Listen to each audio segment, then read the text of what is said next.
Yo, good morning, Raider Nation. I am back with another episode of Good Morning Raiders. We got a lot to talk about. So, without further ado, let's go ahead and kick this thing off. Here we go.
Protect the shield. Good morning, brother. How you doing? My guy, Lunatic Raider, Raider Legion. What is good? We on? Oh, hey! We on. None other than Mr. Fist, bringing none other than our guy, Joe Moore, bring out none other than the Violator, Brain Marbury, bring out none other than the notorious Mitchell.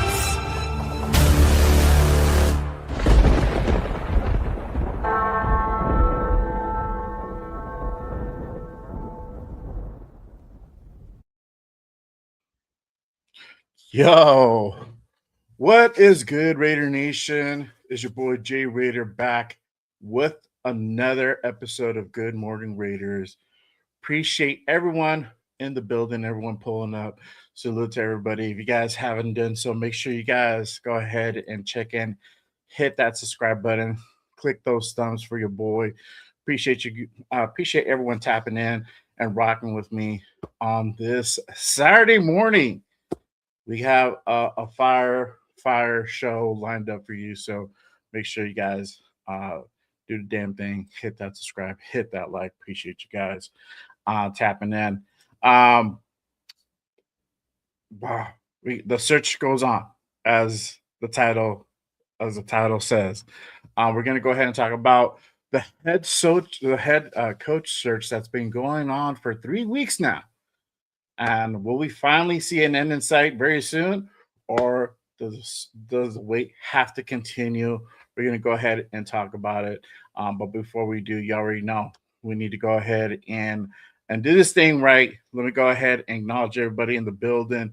Real quick, shout out to my guy Jack Ken in the building. Salute, my guy. Appreciate you pulling up. Salute. Salute to on 6 in the building. What is good? Appreciate you, my guy. Raider Paul in the building already with the hold on, dog. Gotta do this thing right.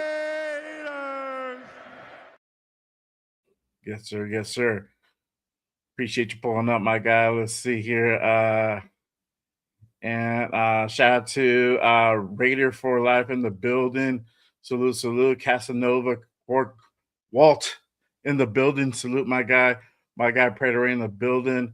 What it do, my guy? Appreciate you tapping in. On 6 already. Appreciate you, my guy. Happy when your anniversary nightmares. Salute, my guy. Appreciate you pulling up. All right. Before I go any further, let me go ahead and bring out the man of the hour, my guest for today. This is my brother from down under. He was just out here in the States, experiencing Raider Nation, experiencing what we have to offer here. Puts on fire content with my guy on 6 and a couple other cats as well. But let me go ahead and bring out my guy, none other than Afakasi Raider in the building. What is good, my guy? Appreciate you pulling up this morning. I know you're a little bit under the weather, man, but again, appreciate you tapping in. Thanks for having me, dude. I'm sorry, man. I'm not feeling too great. If I'm gonna be honest, the sickness is getting worse, and it gets worse before it gets better. But I'm here. Let's do this. And shout out to everybody in the chat. I see you all. Raider Love, check on 6. Who else is in here? Raider for Life, Predator, Raider Paul, Yes, sir. and Walt. So yeah. Yes, sir, man. Hey, man. I appreciate you. You're fighting the sickness, but hey, man. Nonetheless, I appreciate you pulling up and rocking with me on this Saturday morning here in the States. So, Jerry. But let's go ahead and kick this thing off. The head coach search continues. Again, we're third week of this head coach search, and I don't know. Are we going to see an end in sight soon, or are we going to have to go ahead and wait a little bit longer to find out who's going to be the next head coach of the Las Vegas Raiders? Really quick, let me go ahead and pull up the candidates currently off the board. And as you guys see here, Excuse me, chap. You're good. 5 vacancies still remain. The Steelers, Bills, Cardinals, Browns, and us. The notable hires, the Titans hire Robert Saleh, Giants hire John Harbaugh, Dolphins, Jeff Hadley, and then Falcons hire Kevin Stefanski, and then the latest hire, the Ravens hired Jesse Minter for their head coach position, which was a little bit of shocker out for Raider Nation. There were some people that were kind of high on Jesse Minter. Definitely a hot prospect coming up. He was on my list. He wasn't top of my list, but he was pretty up there. What do you think so far about the hires? Um, who's your guy?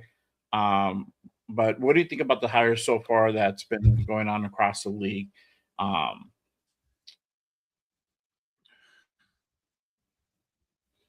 Honestly, man, like I don't really have a guy per se. Um, I just want them to get their guy, not mm, whoever they settle for. yeah, Kind of like last season, you know what I mean? And like I like that they're doing their due diligence, but we can't wait too long because a lot of these guys are starting to go real quickly. And I'm sure mhm, that they're trying to do their best they can and doing their due diligence, but I'm just gonna wait and see, and whoever it is, I'm just gonna rock with it. Give them a chance, just like every other coach that's come through the door. Give them a right, chance to yeah, see what they do, and hopefully it works out this time, right? yeah, for sure. So let's go ahead and talk about as far as who's the notables still on the table. Um, as you see, we got Mike LaFleur still available. We got Clint Kubiak, another one that is available as well. Um, and probably would be probably one that would be very favorable as well throughout Raider Nation. Um, Davis Webb, another one that's still available.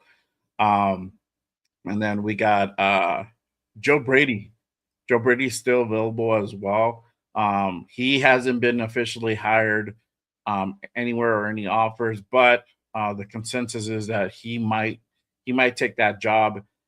He might stay in house and take that job in Buffalo. We'll see what happens there.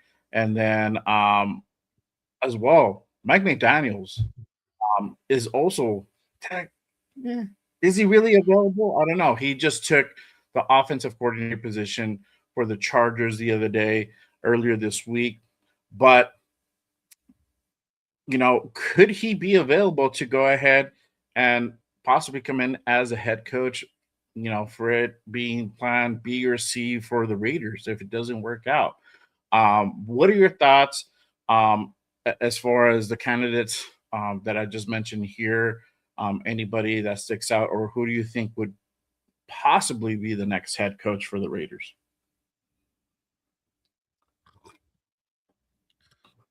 I know McDaniel's.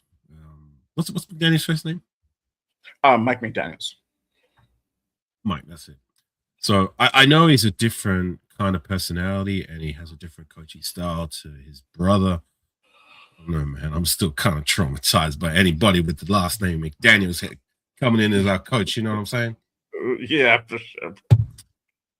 No relation though. Aren't they brothers? No, they're not related. Oh wow! This whole time I thought they were brothers. No, they're not related. My bad. Goes to show you my knowledge, right? I know LaFleur has had some success with the Bills. There's been criticism that they haven't really surrounded Josh Allen with enough talent for them to go further than what they had. Yeah, thanks, Jack. Why did I think they were brothers this whole time? As for the other guys, Kubiak, Webb, Brady, like I said to you before, I just want whoever they go for is not someone that they're settling for. Mhm. It's not their plan B and plan C, as you were saying. I want them to the guy to be plan A. That's it. That's our guy. Let's do what we have to go and get him and give him all the support that we have in order to be as successful as he can be as our head coach. Because it's been a revolving door the last 3-4 seasons, and I'm getting tired of it. I'm over it. We need some consistency, and we need to start trending in the right direction. So Yeah, that's all I got to yeah, say about that. yeah, for sure. And I mean, salute there's to some the folks. new guys in the chat, Snoops and I'm not bueno, Brett and Jerry, my guy Jerry. Appreciate you guys pulling up. Yeah, I mean, there's some other candidates as well. I just kind of mentioned probably the ones that kind of stick out and seem to be kind of favorites to possibly either lead the search or probably be the next guy. You still have like Chris Julio out there. You have Clay Kubiak, brother that they're actually related. Him and Clint.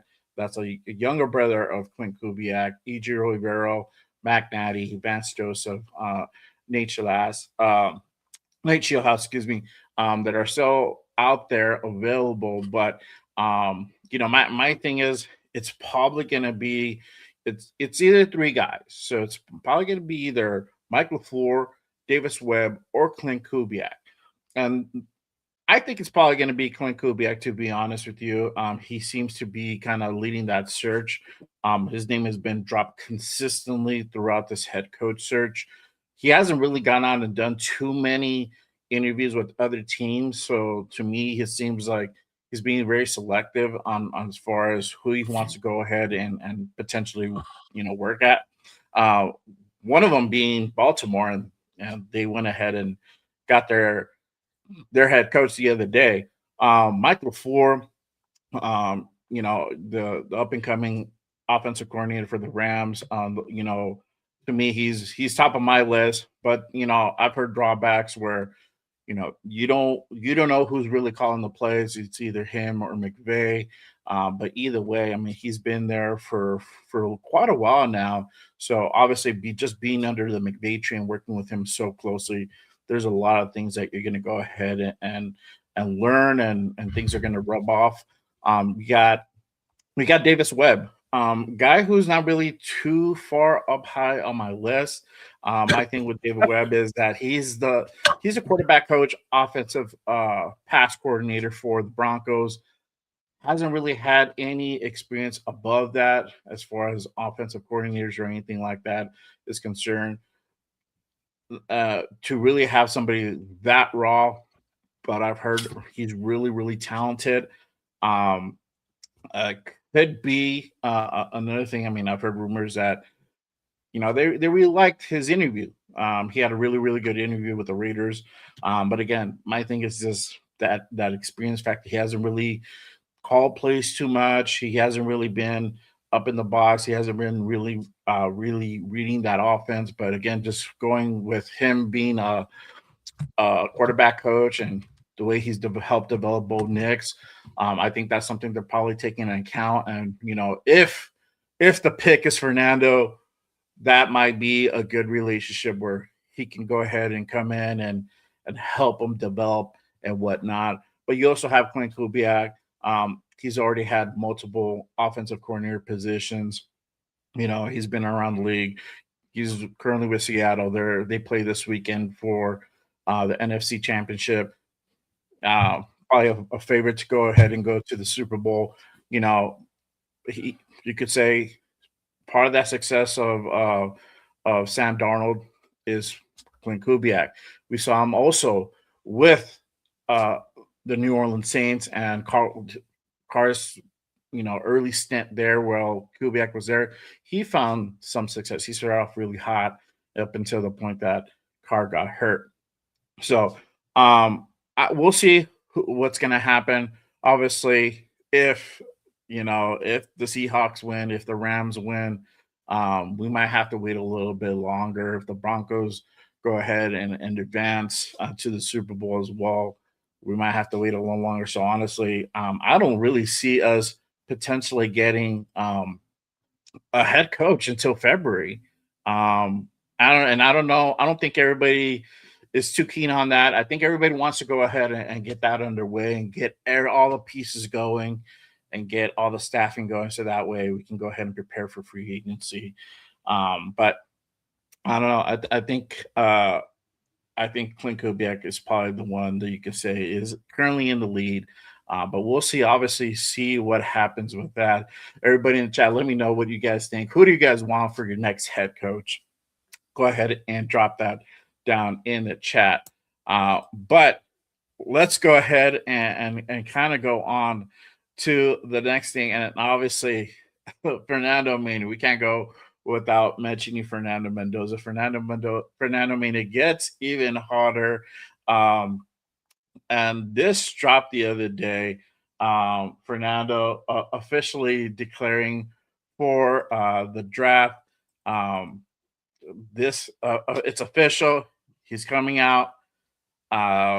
What do you got? What do you think? What are your thoughts on Fernando? I've heard it on other shows. Before I I go wanted to go ahead, ahead. man, can I get one of your mods to take care of that mod reviews guy in the chat? He's pissing me off. You can go eat a dick. How about that?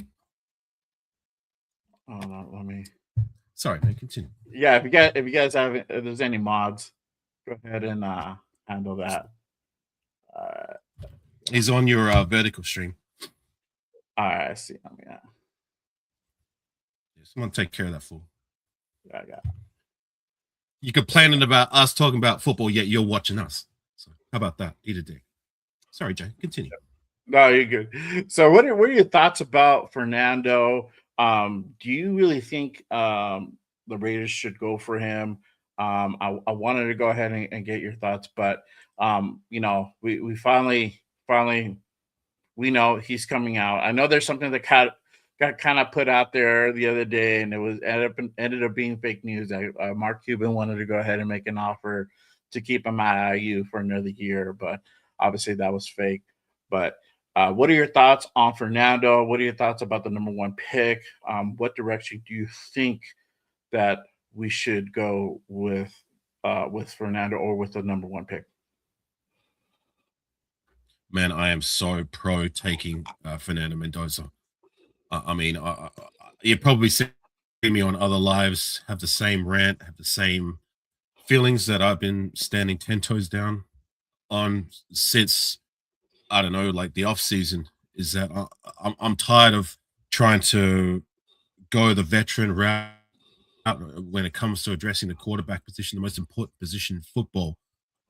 We have the number one draft pick, and we have a lot of holes in our roster, but we can't afford to get cute anymore when it comes to the draft.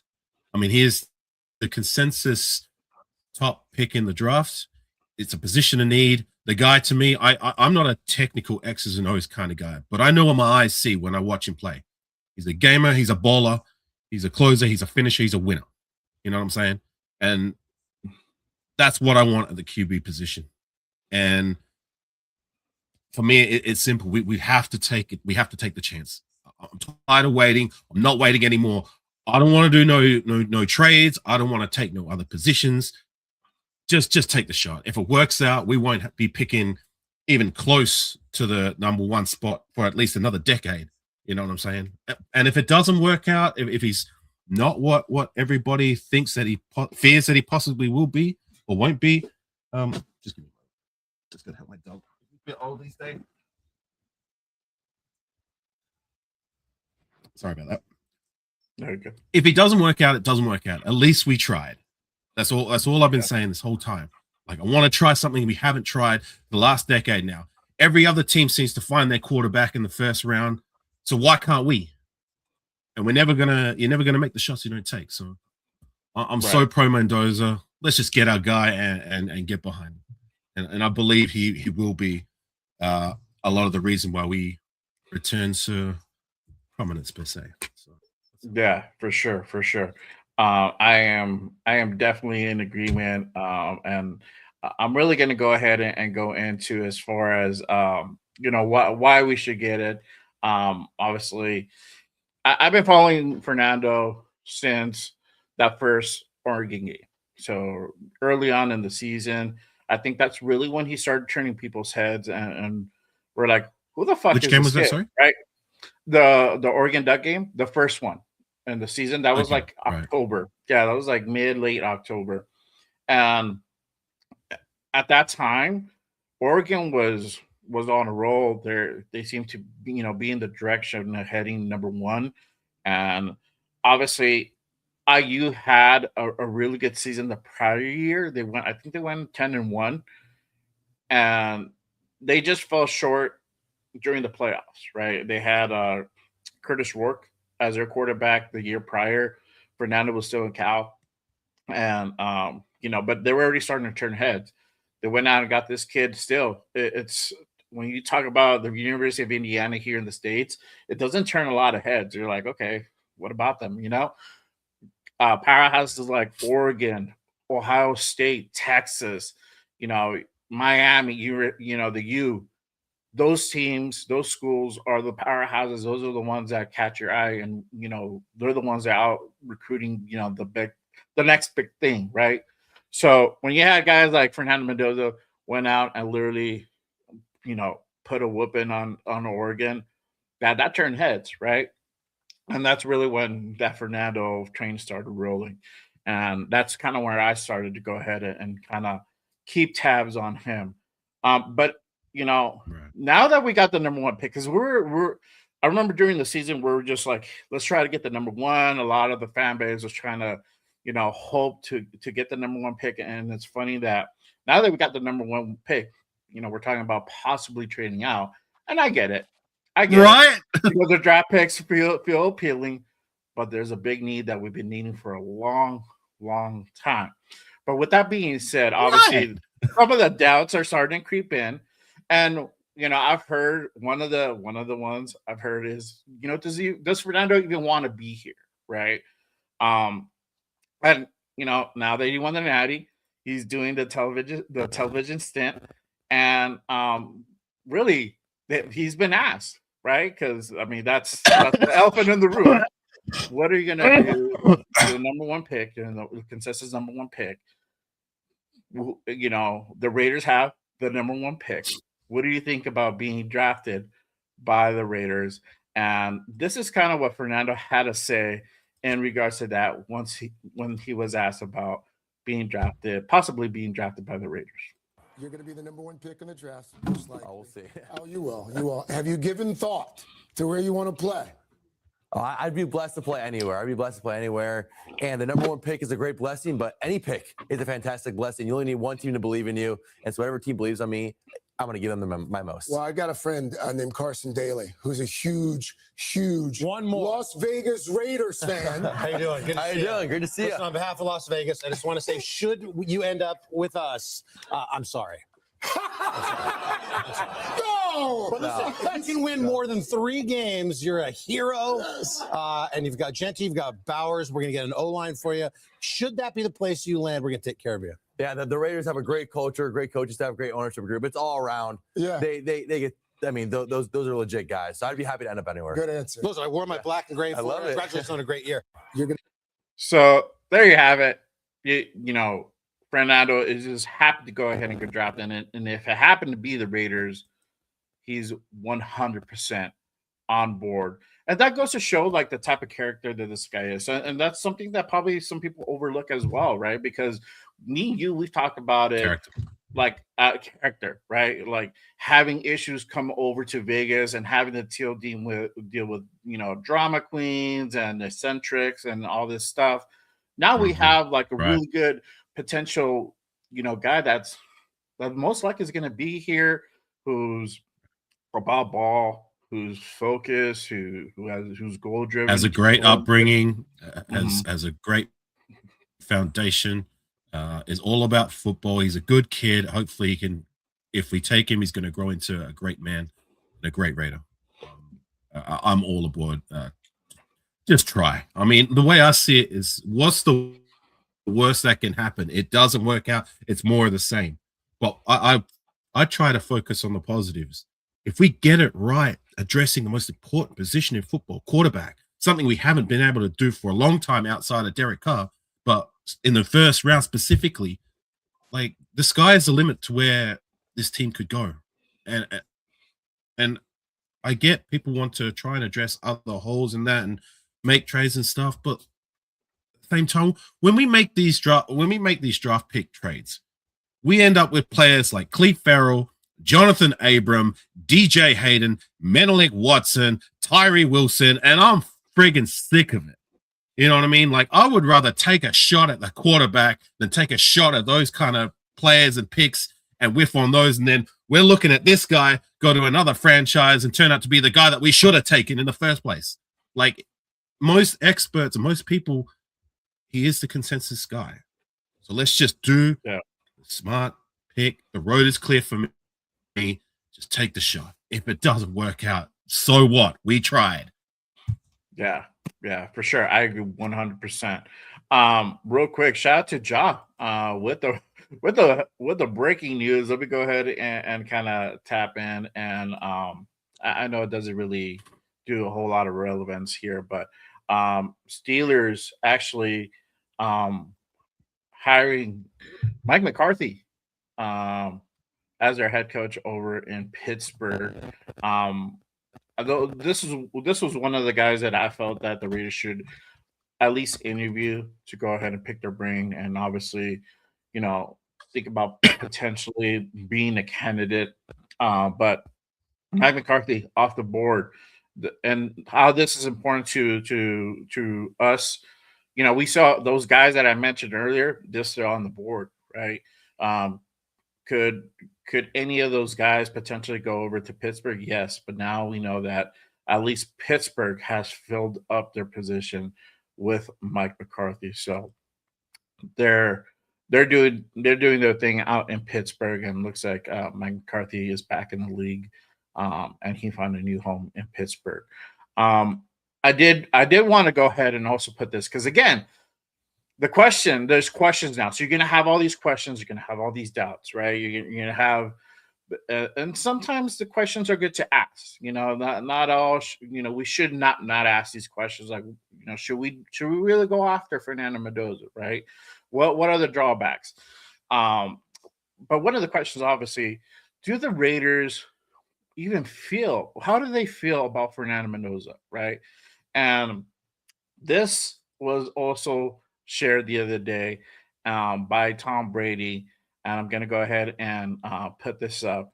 He did an interview the other day, and we'll go ahead and kind of get to see how he feels. And and I know it's Tom Brady, but he was mentioned right before the offseason that he will head, or right after the offseason, I should say, he's going to go ahead and head football operations along with John Spytek, especially for the search for the next head coach.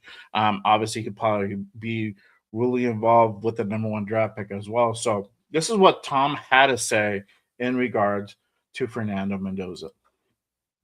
It was also a great Shout out to experience. Brady Obviously, Resistance. I live in Miami, so it was a 30-minute drive to the game, and the fact that they were playing in the game and all it worked out. My son wanted to go to the game. I brought him. We sat up there in the suite and got to be on the field in the pregame and just observe. And I haven't been to a college football game in so long. Never been to a national championship game, but just to see kind of the environment, the atmosphere. Did it feel too big for anybody? And he's played tremendous, all season, 16-0, leading his team. And again, he's another guy that, when you hear him speak, I always kind of judge quarterbacks and go, how would I have answered that? And he's just a very mature young man, and he's got a bright future. And, everybody coming into the league, there's still so much room for development. Nobody's a finished product. I don't care whether you're won the Heisman or you're the 199th pick in the draft. It's what do you do when you get there? How important is this to you? Are you obsessed with your job? Are you obsessed with being the best you? Yeah, it was can be. These young men, whether it's Fernando or a lot of other players that were on the field the other night, they have a great opportunity to do something in their life, to enhance their family's life, to go impact a community in a positive way by playing great football and bringing joy to the fan base.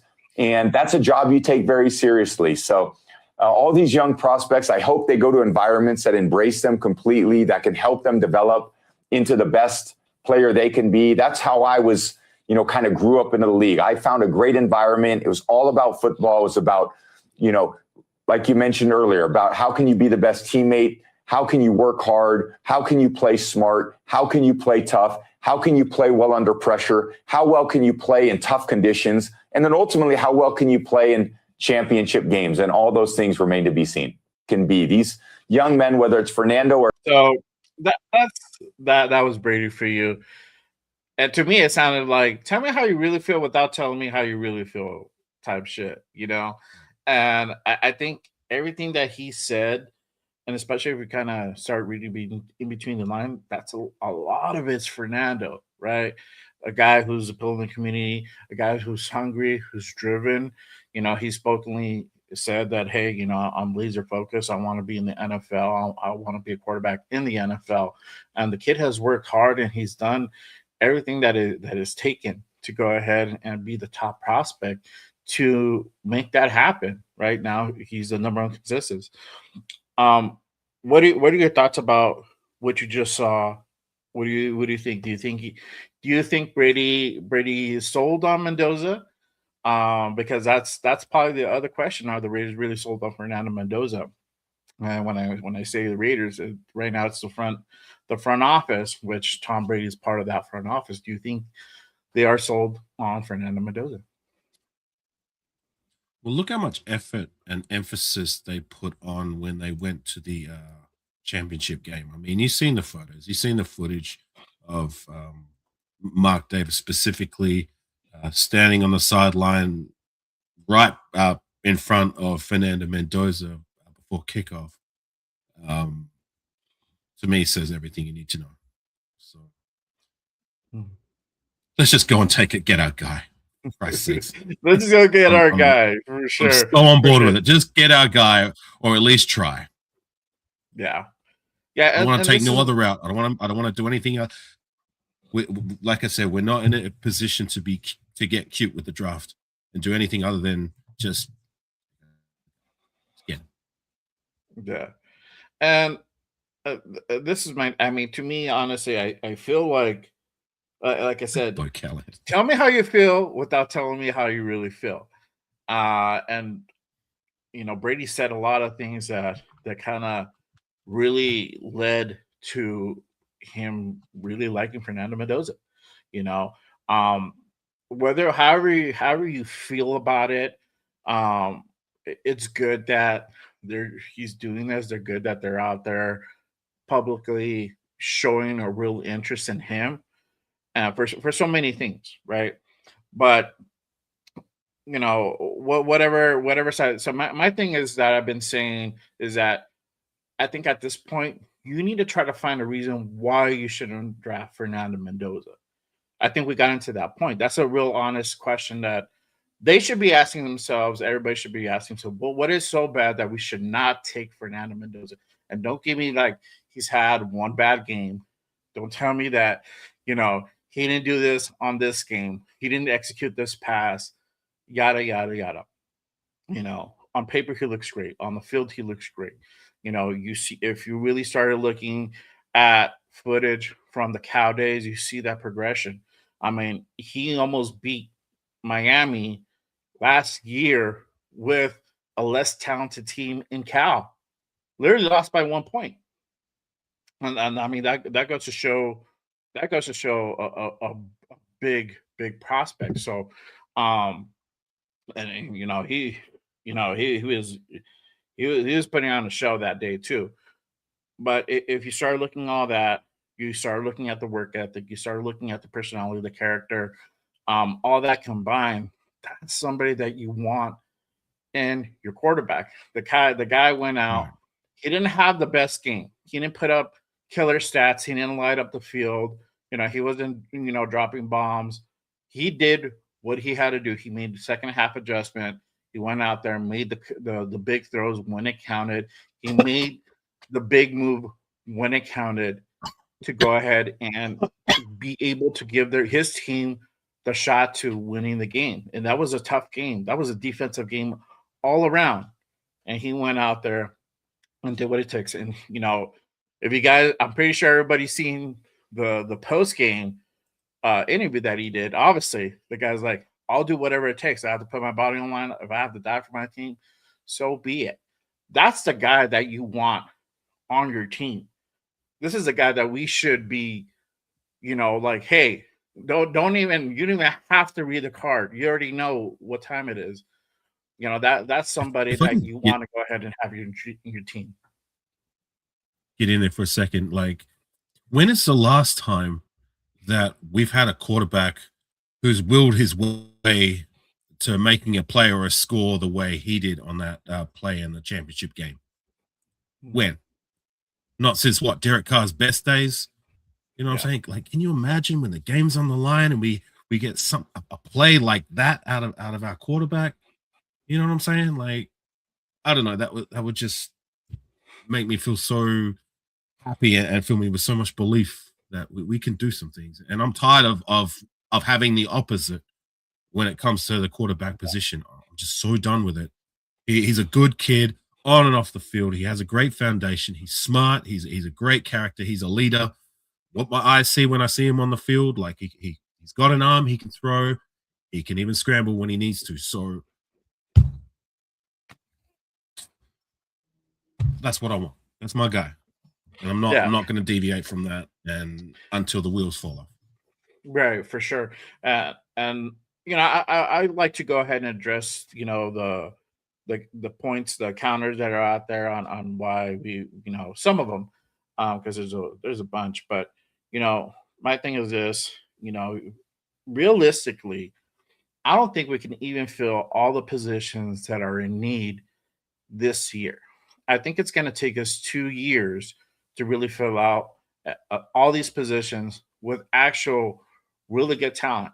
I know we're going to have over 100 mil, probably be around 120, 130, around there, 130 million in cap space. But again, I think this is the time where, for one, like Carson Daly said, we're going to build your no line. You have to go ahead and get a no line, right? I think that's something you get both in free agency and the draft, right? You get if you get a couple of guys, because we don't need a whole brand new line. Like JPG is good. We know where he's at. We have a real prospect in Caleb Rogers and Charles Grant. And this is why Raider Nation was pushing for those guys to really have some reps, have some burn, so we can see what we have there, because we can now more fairly assess how bad this offensive line is. If everybody sucks, and even the guys that we drafted suck, then we need to go out and really spend a lot on this offensive line. There's a lot of pieces that are going to be needed, but we have a really good prospect in Caleb Rogers and Charles Grant, that these guys are going to continue improving. If we're able to go ahead and really get a really good offensive line coach, which I really hope that we do, right? And if I think that someone who's not so terrible, for Christ's sakes. And if I think we're going to hire the guy we're going to hire, I think we're in a good place, right? I don't have any idea who their candidate would be, but to come in, but obviously it'll be somebody that will be close to him. And if that's so, we're going to see a lot of these guys continue to progress, right? Questions obviously on DJ Glaze. I feel with DJ Glaze, a lot of it was coaching. A lot of it was coaching. And we saw that, and we heard all the shit that came out afterwards, is that, these guys had to meet after hours to figure out blocking schemes and what fits right for Genty, what fits right for Geno Smith, yada, yada. Tells you everything you need to know. Tells you everything you need to know. Exactly. So, but there's still a good amount of talent. We know where Colton Miller's at. He's solid. Once he comes back healthy, we're going to be good there. It just adding a couple pieces, center, maybe another guard, tackle. You can go out and get a tackle, and also put some of these guys in depth pieces, or continue to go ahead and start them and have some support behind them. It's all about building this offensive line, right? Having a good coach in as well is going to go ahead and help with that. We're also going to need a wide receiver one, right? We'll see how this free agency pans out. There's a couple of names out there, George Pickens. There's a couple other names aside from him that they're going to be out in the market, right? I don't know if George Pickens is going to necessarily move off from the Cowboys. They might go ahead and decide to keep him. We all saw what he did to us on that Monday night game. So, but he's going to be a hot prospect. Either way, we either get one in free agency or we draft one. But the consensus is this is your starting point. My point is that Fernando should be that starting point and start building from there. Because it doesn't matter whether it's Fernando or a guy 2 years from now. We're still going to have to build around that guy. It's right. The principle still holds the same, and you're not going to fill in all the positions. Even on the defensive side of the ball, we're not going to fill in everything. There's only so much money. There's only so many draft picks that you're going to be able to go ahead and get, unless you go out and get 20 draft picks. Man, that's the only way you're probably going to fill them, right? But on the flip side of that, Jay, like, we have a lot of money to spend. and we have 10 draft picks as it stands. So we've got plenty of room and plenty of capital to really make a difference. Like, I'm with you. Make the offensive line a priority. Although I do agree with you that there is pieces that we already have that I honestly feel like on paper our offensive line, it was inexcusable how bad they were last year, and I'm going to put most of that on coaching. But if we can bring one or two veterans, throw the bag, whatever it takes to get them in the door, good ones, I think our offensive line can be a different story this season. But yeah, look, with wide receiver, like, I don't know too much about like the guys that might be available, and it changes a lot by the time free agency comes around. A lot of these players re-sign to their respective teams, so I'm just gonna wait and see how that all shakes out. But my thing is that like whatever we do in free agency, I still believe that it's not going to make a difference for where I think we should go, at least with the first round. With all with the rest of the picks, like we've got 9 other picks. Like some people's arguments, like, oh, if we draft Mendoza, like we still have to build around him. Well, that's what 9 other picks are for, right? Like it's not like he's the only guy we're taking in the draft. We if we get it right with 2 or 3 of those other picks, much like we did back in 2014 or even 2019. Yeah, granted we whiffed on most of those first rounders, but we found a lot of other guys that were cornerstones for this team. Then we can really shake things up. But it's nothing and nobody's going to change my mind from taking and addressing the quarterback position and taking Mendoza number 1. Yeah. And Jack put this comment up, throwback at Linderbaum. Tyler Linderbaum, which is currently the center for Baltimore. Baltimore didn't exercise their 5th-year option on him, so he's most likely going to go ahead and hit free agency. If we go on spot track, he's already there. The whole thing is that the Ravens might possibly come up with a deal to go ahead and keep him in Baltimore. I think they're trying to figure that part out, but I think that Baltimore's probably going to let him go ahead and test out free agency. If that happens, that is definitely a solid guy that we need to go ahead and go after, and that's going to almost immediately bolster up that. Whatever these other teams offer him, give him another 5%. I don't care. Make it enticing for these guys to want to come in. We have the money, spend it. Exactly, and this is the thing. Like you have teams like Philly on their Super Bowl run. They spent like an enormous amount on their offensive line, and you saw that pay out dividends, right? Teams that invest in their offensive line, they're going to go ahead, if not in that first year, in that second year, they're going to go ahead and be significantly better. We hardly spent anything on that offensive line last season, and look at what happened, right? Almost the worst offensive line out in the league. I think, except for pass blocking, we're pretty fucking bad. I mean, they were running over. We're not that bad with a lot of our talent. Like it shouldn't have been. It was inexcusable that we were that bad. And there is that counter argument, as you were talking about like our offensive line, like it's going to get our quarterback destroyed. We haven't got enough pieces around for our quarterback, whoever we bring in through the draft, to succeed. But at the same time, like, let me take you back to 2014 when we drafted Derek Carr. I mean, he started year 1. I mean, he played reasonably well enough to show promise that he could be the guy for the future, and he was for a bit. But he didn't have the car insurance year 1. That came year 2. So if we don't address it as well as what we should, and things don't progress as well as what we'd hope it to be with the new coach, and hopefully, or if they don't progress, the second, third year guys that we still have on our roster, or the other guys like Colton Miller, like I don't know how much he's got left in the tank.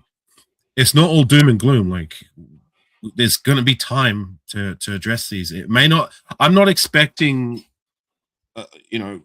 playoff Super Bowl or like everything all at once from right from the rip.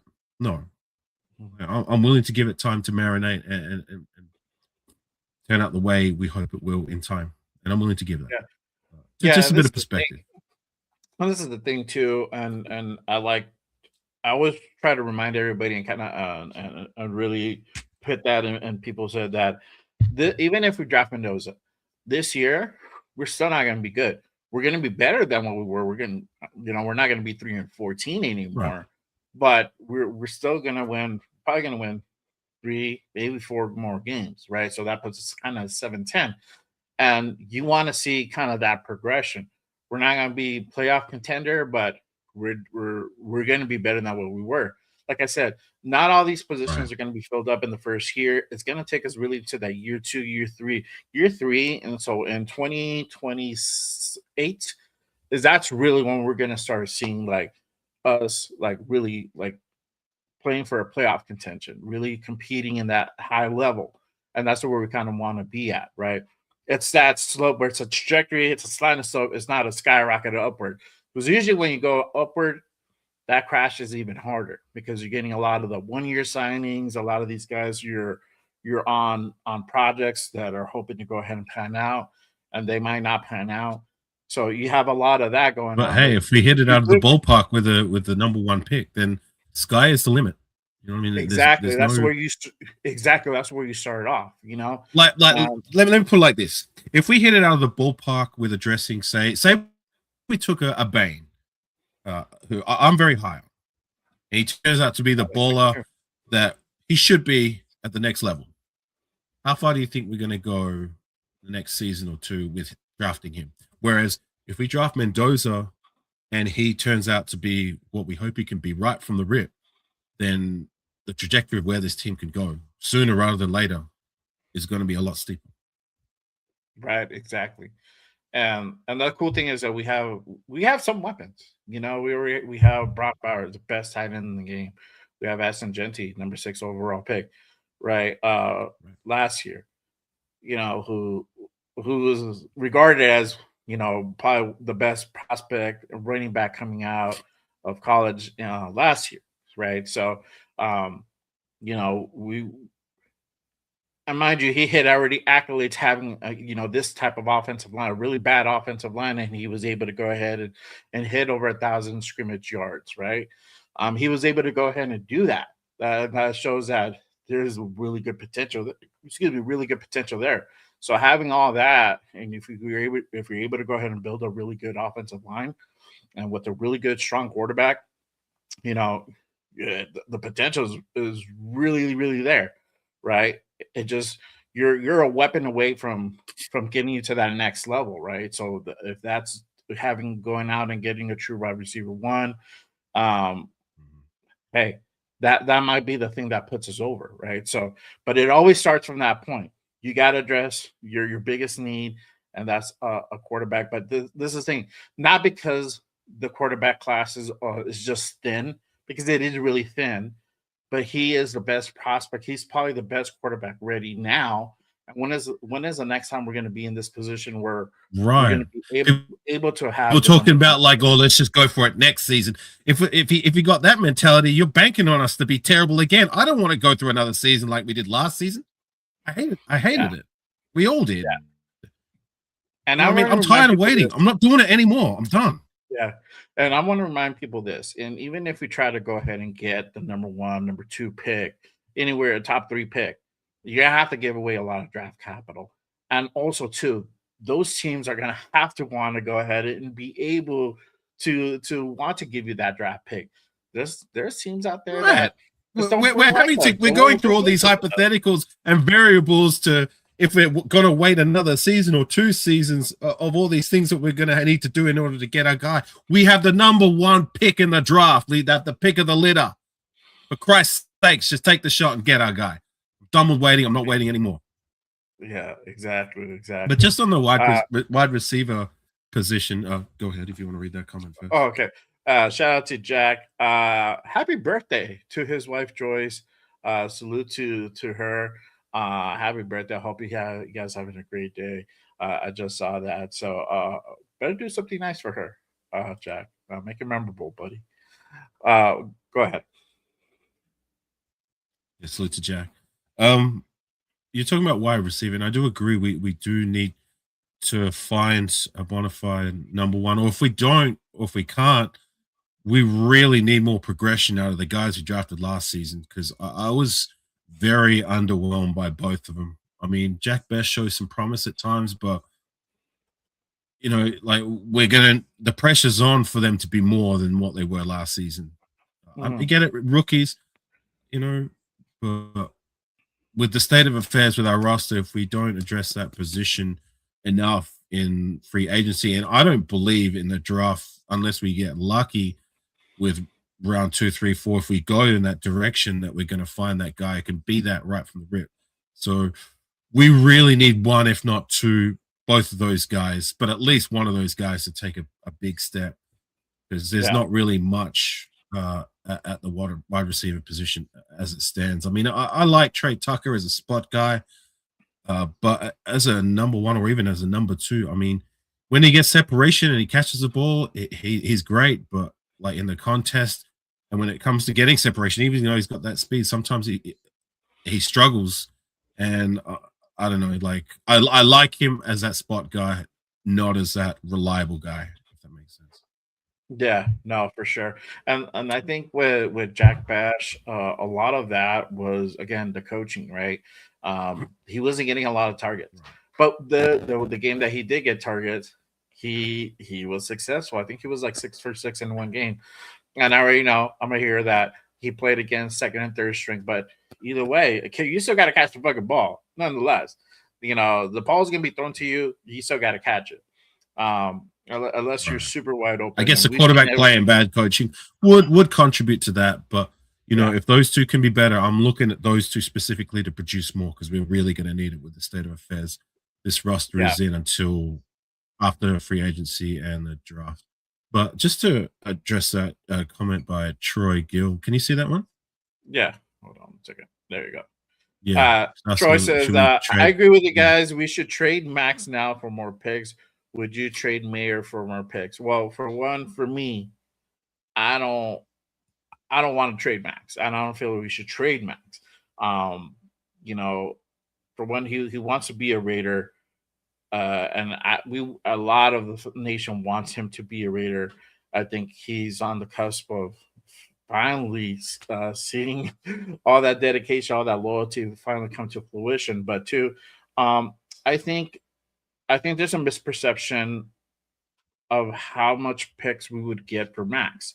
Remember, he's starting to age. He's already had some injuries. He's already had surgeries, right? I don't think we're going to get as much as people think we're going to get. And two, if I want to remind people, we got a call midway through the season, right before the deadline from the Cowboys, inquiring about Max. Raiders said no. To me, that I don't think that happens. Could they be more open to it? I think they could be more open to it. Obviously, if you have the right scenario where you're getting like three number ones and like a second round pick, then that could probably happen. But I don't think we get at this point probably two number ones. We might get a number one and a number two. It might be that type of scenario. So, me with trading Max, no. Michael Mayer, that could be something that could be on the table again. That's up to. I will leave that up to Spytech and that new head coach, depending. What's he worth though? 12 personnel. What's Mayer worth? Fourth best. Fourth, you're dreaming to get. I mean, I'd be.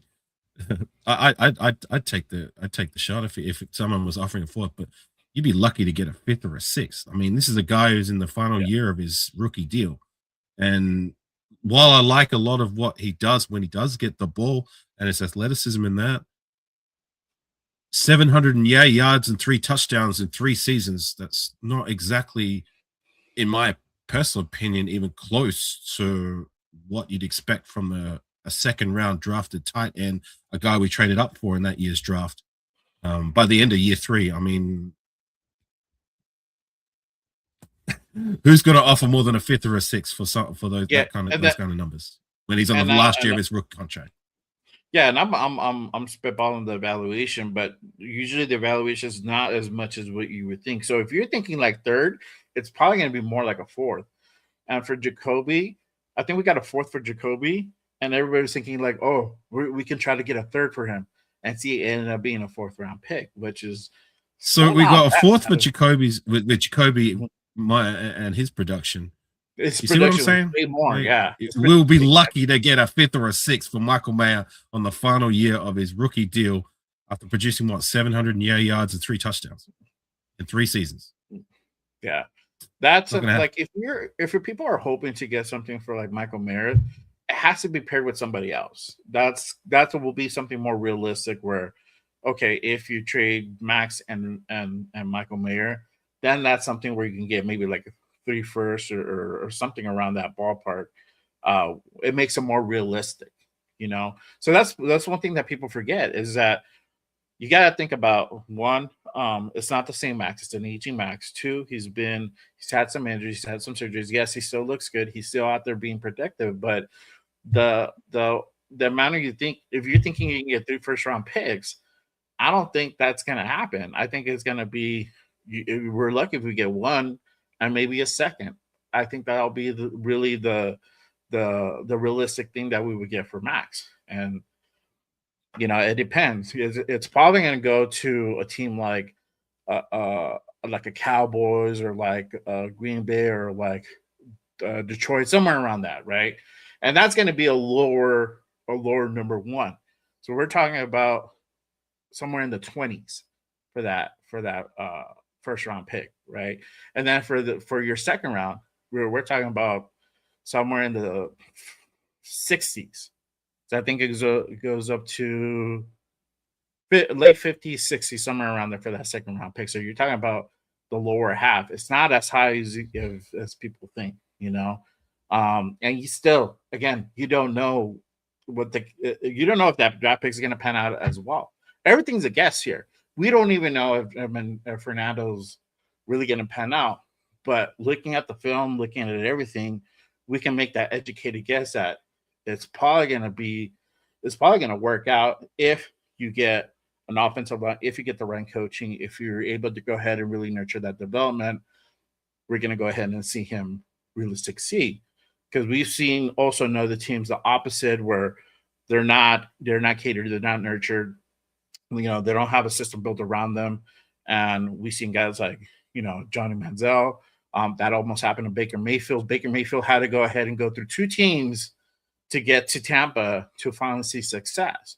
But you saw flashes with Baker in Cleveland when they first got him, and it didn't take until Tampa to really like take out his full potential. So you got to do it right, you got to do it smart. So this head coach hire is super important. And my thing is this: the brass is going to go with somebody that either they're sold on Mendoza, who has the same way of thinking, or if they're not sold on Mendoza, they're gonna go in line with someone with that same mindset. Either way, like I said, the vision has to be aligned, and they're gonna pick the next head coach on either of those 2 platforms. Either they're with Mendoza or they're not. And I feel like they're most likely with Mendoza, and I feel it's probably going to be an offensive-minded coach, and that's really what we've been interviewing a lot. A lot of these guys have been offensive-minded coaches, so we'll see what happens. But either way, if you have the number one, you gotta rip the Band-Aid off. You gotta go ahead and do it. Gotta take the No shot. more of this. Just take the shot. You gotta take a shot. Yeah. No more getting cute. We're not in a position to get cute. You know what I'm saying? Like, just try. Take the shot. Get our guy. Yes. And just addressing Angel's comments, there's a lot there that I agree with. Like, I mean, I agree. This could be the most important head coaching hire in Raider history, and could dictate what trajectory our team will start to go. Are we going to remain in the basement, or are we going to finally start to getting back to relevance again? But yeah, like you were asking me before about the coach and who I want, and I'm sorry I couldn't give you more insight into that when it comes to the specific candidates. But I guess that also goes to the show. Like I care, but I don't. Like, just whoever is their guy, just go out and get him and just do better. Just start leading us in the right direction. I'm tired of this staying in the basement and just going nowhere year in, year out. I'm done with it. I'm sick of having no vision. I'm sick of there not being no real hope for us fans that have gone through the mud for years, decades now, and we're tired of waiting. You know, just give us some hope that we can be better in time. Right, right. And to Raider Paul's comment, you know, it's my thing is I keep telling you that I feel it's gonna be Kubi. I guess I know we have to wait until their playoff run is over. So whether it be over Sunday or whether it's over in 2 weeks, then we have to wait like 3 days after that because there's a cooling off period to make any type of move. If it's Kubiak, if they win the Super Bowl or if they don't win the Super Bowl, we still have to wait that same amount of time, right? But just being on just kind of on the consensus and what's being broadcasted out there, and mind you, there's candidates out there that we can go ahead and make a selection now to go ahead and cinch up that position, but we haven't made those moves yet. So that goes to tell me that the next head coach is probably coaching this weekend. So we have to wait until all that's done to find out who that guy is going to be, whether it's going to be Kubiak, whether it's going to be Davis Webb, whether it's going to be LaFleur, any of those guys. We have to wait, right? We have to wait until their thing is done. Then we can go ahead and make that official, right? We can't even bring these guys into the building until their playoff run is completely done. Then we can go ahead and bring them into the building to go ahead and do a final interview or make an offer or both, and to go ahead and really cinch that up. So, again, a lot of moving pieces, a lot of building blocks. Again, this off season is as advertised. It's really spicy right now. A lot of things happening, and it's funny. We just went through this last year, and having to go through this again really feels like, for me, it really feels like deja vu, bro. It really does, because we were talking about Aston Genty last year. We're talking about Pete Carroll. Oh, who's going to be? It was going to be Pete. And, we had to go through that awful season. Now we got the number one pick, looking for another head coach. Could it be Kubiak? Could it be Webb? Could it be LaFleur? Or could it be McDaniels? Who knows? And what are we going to do? Am I the only one who thinks when I hear the name LaFleur, I think of is that movie Dodgeball? LaFleur. Yes, LaFleur. Every time I hear that name, that's all. I mean, me too, bro. Me too. That's funny, but we'll see what happens. I'm gonna go ahead and kind of move into my final segment here is meet our guests. So again, we take the last few minutes of the show to go ahead and meet our guest. This week's guest obviously is Afakasi Raider. I know you were here on last time. I don't know if we got to do this, but I like to ask this question: who's on your Raiders Mount Rushmore? It could be players, it could be coaches. I didn't want to stick to just one.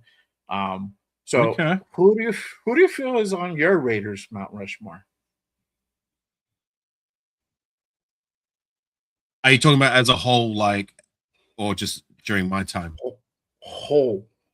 So whoever you want to put up on that mountain. Okay. All right. Al Davis, John Madden, Tim Brown. Oh, I like them. And we'll take the next one. God, there's so many great players. I just wish we had more great players of recent times, right? Yeah. God. Charles Woodson. Okay. Charles Woodson. There you go. That's a good list, man. That's really in terms of my time. Well, it would be easy for me maybe post 2000s, because going back before that's a bit too far for me. But I guess defense would be easy. Khalil Mack, Charles Woodson, Max Crosby, and Nnamdi Asomugha. That's his 2000. Offense, God. That's a little harder, isn't it? Tim Brown, Rich Gannon, Josh Jacobs. Oh, God. And whoever you would think would be the best offensive lineman since 2000. Who do you think? Rodney Hudson? Offensive. Yeah. Stefan Wisniewski? You could put Well, not you could Stefan, put that's Rodney up Steve there. Wisniewski. Yeah. Who? You could put Rodney up there, yeah. Rodney? Yeah. Oh, Lincoln Kennedy. I mean, he was still in the 2000s. You know, Lincoln Kennedy or Steve Wisniewski, Rodney Hudson. Take your pick. That would be my, I guess, last guy. Yeah, there you go, for sure. It's kind of fun. I appreciate it. Yeah. I'm like, I try to do a little bit different. But I like to pick because Defense was a little easier for me since 2000, but offense, you kind of have to think about it. Yeah, exactly. So yeah, you could do one for just coaches. You could do one for offense, defense, or however you want to do it. But yeah, to me, I was just like, who's your core group? Who do you want to go ahead and put that up there? Let me kind of go ahead and because obviously it's been a while since you've been here, and we always get new people come in on watching the show. So let's go ahead and get to know you a little bit better. Again, let me start from the beginning. How long have you been a Raider fan, and what was that moment, or what was that thing that kind of made you fall in love with the silver and black? So I became a fan of the team back in 2009. Most people in the chat know my story, but in case you don't, I'll try and shorten it so I won't bore everyone with repeating the same thing I've already told them about. But 2009 was the first year I became a Raider fan. The moment for me where I knew that was my team for life was watching the Monday Night Football opening first round kickoff game between the Raiders and the Chargers. That was a really great Charger. That was a great Charger team at the time, and we came out that night. We punched them in the mouth right from the rip. And I just remember seeing the rocker scenes of the Coliseum, and that was my moment when just watching the attitude that team was bringing at the time on defense, and just when they were panning around to the crowd and seeing the scenes of the Coliseum. That was my moment. I was like, that's it. That's the one. Yeah. And I've been a Raider for life since then. And it's been a long, tough road, a lot of pain, a lot of misery, but I'm still here rocking the gear. I just spent 2 months in the US. I went to 3 Raider games, 2 in Vegas, 1 in LA, for literally the worst team in the league. Now you cannot passion if I'm a make that much dedication to come over there and see the literal worst team in the league. So, but I wouldn't change a thing. I would change a thing, but I wouldn't, if that makes sense. Yeah, it's always going to be sure. Silver and black to me. Win, lose, or tie, it's Raiders till I die. Yeah, for sure, 100%. And again, you're repping Raider Nation out, in Australia and Perth. So that you're out there really holding. John, but just respectfully, like I've been around since 2009, so I've been in the trenches. I felt the pain. You know what I'm saying? Of being one of, if not literally, the worst teams in the league. In my time, it's been 2 playoff games, and that's it. Yeah, we lost both of them. I mean, every other year, we're either the worst or near the worst team in the league. That's all I've come to know. I mean, a lot of the older heads, like, at least you've got the early 2000s. At least you've got maybe some of the 90s where we weren't such a bad team. At least you have the 80s where we were, the team, that team, and the 70s. Like, what have I got? What have I had since I've been a fan? Yeah, not much. Derek Carr, yeah, I agree with that. But like, it's been few and far between the moments that have brought me joy as opposed to the moments that have brought me a lot of pain and misery. But that's what, like, playoff appearances. That's what's going to make the good times that much great when we do start winning. Because a lot of teams, especially where I'm from, they jump on these teams that it's easy to follow these successful teams, these teams that are doing great. You know what I'm saying? Like, it takes a real fan to watch a team grow and go through the mud, year in and year out. And I've been doing that since I've been a fan. And when the day comes where we are great again, it's just going to make it that much more special. Yeah, I think you probably had it probably the worst because you've only seen like the negative, the hopelessness, where it's just like dog shit year after dog shit year after dog shit year. I've been a fan since like early '90. It was like '91, and uh, Right. it was just bad, bad, bad. But then you had the early 2000s where we finally started getting better, and we went to the Super Bowl. We lost in the Super Bowl. It was horrible, but You always we have. had that, and then going down again, and then it was just a lot of the slippery slope. You had like, oh great, we're good now, and then like now we're dog shit again. Like what happened? So you've only Shit, seen right. that, and I think it's just harder because it's just like all you've seen is just the negative. You never Even the seen. '90s, there was some moments. I've gone back and I've been to '90s football during the off season last year, and you had some good, decent teams and had some good results even then. A lot better than it had been from that period of 2004, 2005 to my time as a fan, when it's just been misery after misery, with small few moments, few seasons in between where it looked like we had some hope or it looked like we were doing some things, but just like everything else Raider related, just seems to turn out into mush. I'm just tired of it. Yeah, yeah, for sure. Let me ask you about as far as you as covering the Raiders, doing your content, what really got you into that, and uh, what should we kind of be looking out for? But what really got you into that journey of really covering the Raiders, doing a show, being on YouTube? Well, here in Australia, like, I'm pretty much alone out here with being passionate about the Raiders, and like I really had nobody to like convene with or talk to, or like-minded people who feel the way I feel, um, about Raider football. So that this was my kind of inlet to be able to do so.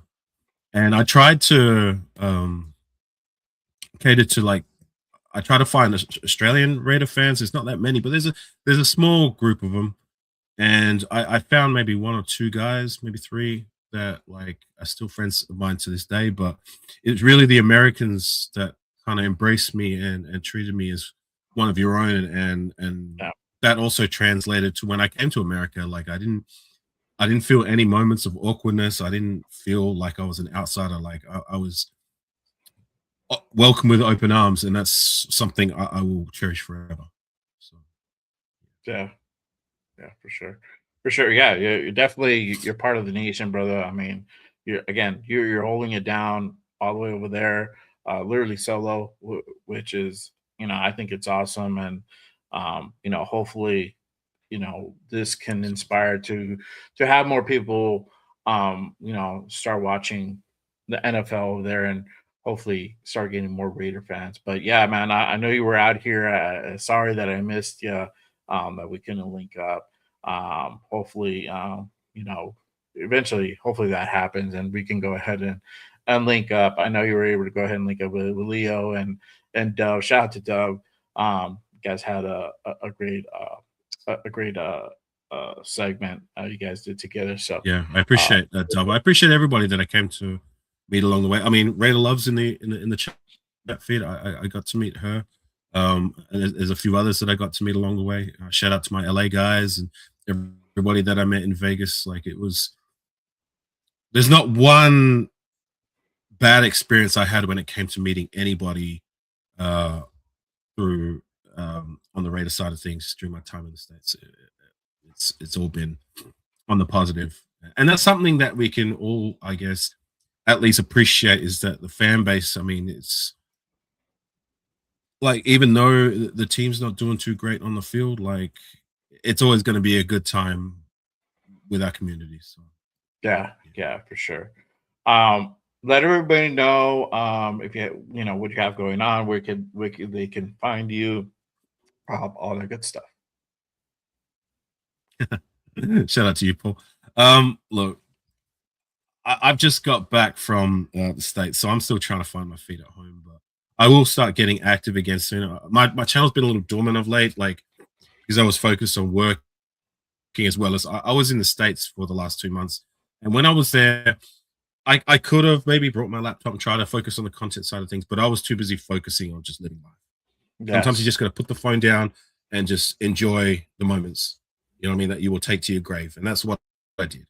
So I didn't do any content while I was out there. I may have appeared on 1 or 2 lives, but now that I'm back, you can find me on my channel, Afakasi Raider. Yeah, I do YouTube. You got me on IG. I don't really post too much on IG more, so just use that to like communicate with my friends and brothers and sisters that I've come to know through YouTube or people that I met in the States. So yeah, that's what I got going on. So I appreciate you, Jay.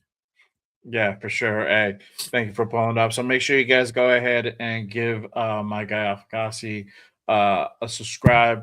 If you don't, if you're not subscribed already, make sure you guys go ahead and head on over. I have the link to his show pinned down below. Make sure you guys go ahead and head on over, hit that subscribe, hit that like to his And channel. people on for my sure. side of the fence, please pay the favor for Jay. If you just type in YouTube, just Raiders baby. Yeah, just Raiders baby, and I'll pop up. Yeah, for sure. There you go. Sure. See? And salute to There you everybody. I see you all. Brett, yeah, we'll be back on the Tecmo soon. That's always a lot of fun with my guy, Raider Critique.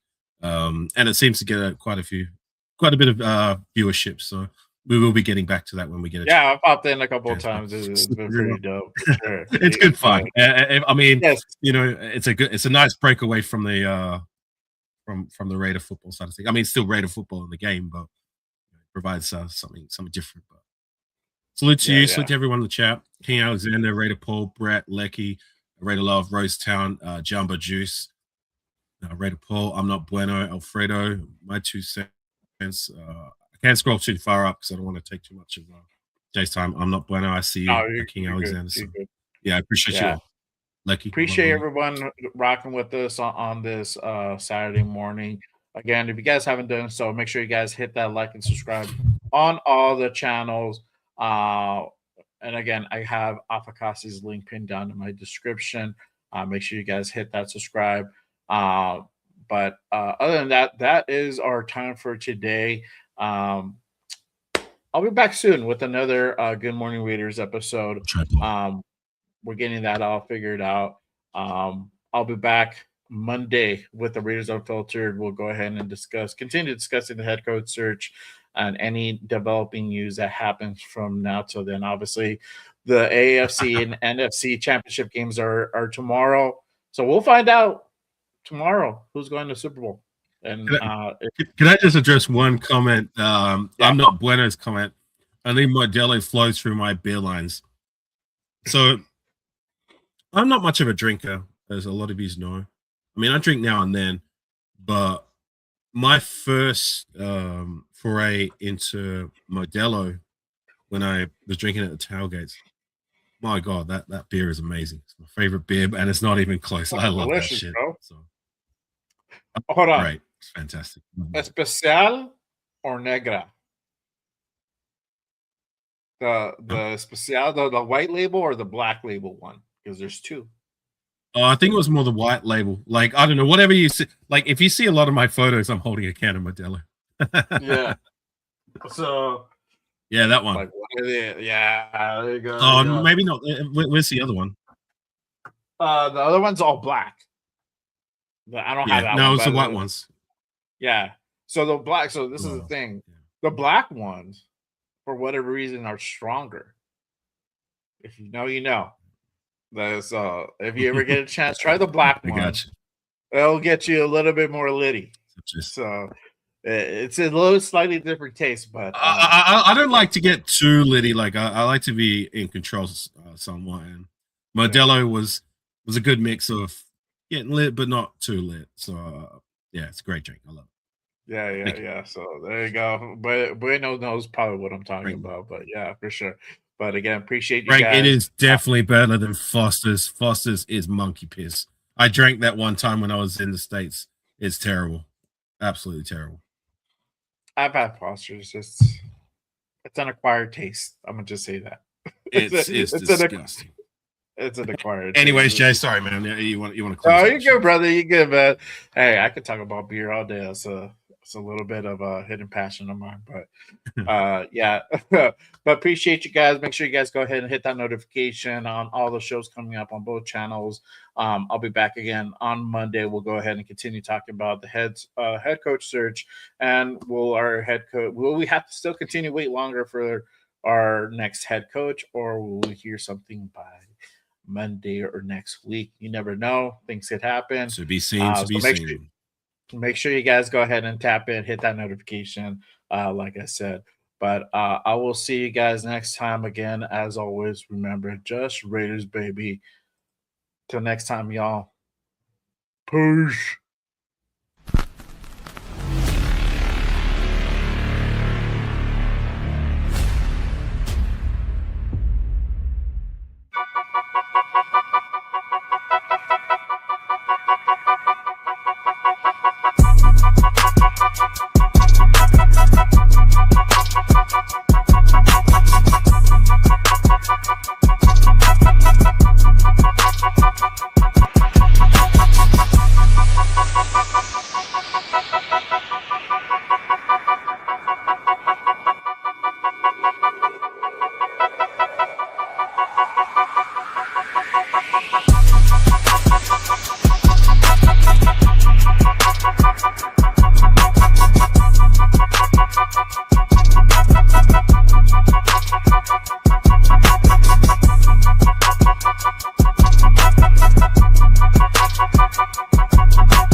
Chris, protect the shield. Good morning, brother. How you doing? Lunatic Raider, Raider Legion. What is good? We on? Oh, hey!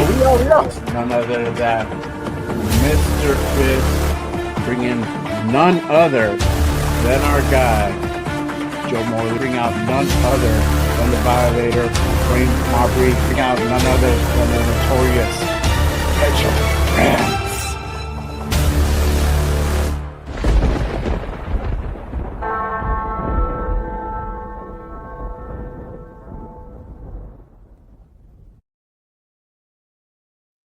Hey, real quick, shout out to Jeff, gifting 5 Just Raider memberships to the masses. Appreciate you, my guy. All good that you showed up late, but better late than never. There you go. Appreciate you, my guy. Salute everyone. Have a good weekend. Till next time. Peace.